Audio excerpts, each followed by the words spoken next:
Big news out of Buffalo. They're kind of cleaning house. Dan Bylsma out as head coach there. And wouldn't you know, the Vancouver Canucks still don't have a head coach of their own. Ben, could Bylsma be that guy? Should he be considered here with the Canucks? I think Bylsma will be interviewed. I don't think he's the guy. It's interesting the different perspectives you get out of Buffalo.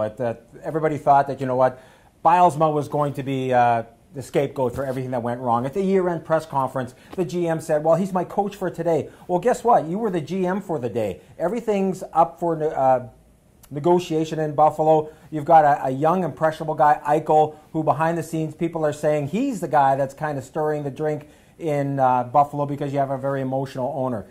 Take it here. I think Bylsma would be granted an interview. I don't think he's the guy.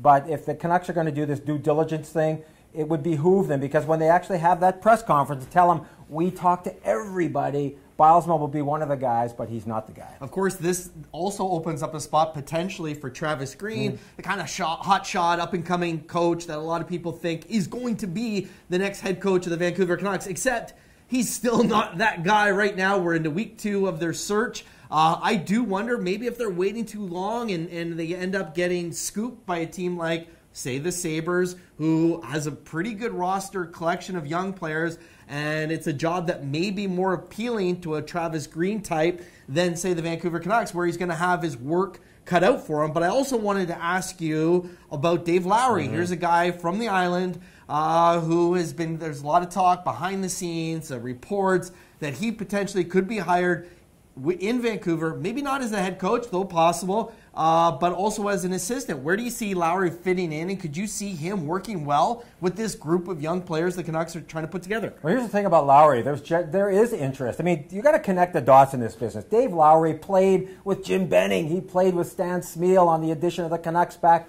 when they used wooden sticks. The interesting thing here is, talking to some people this morning who are very close to Dave Lowry, he's ready to be a head coach in the NHL, not an assistant. The Canucks are very interested in Lowry. They're very interested in Travis Green.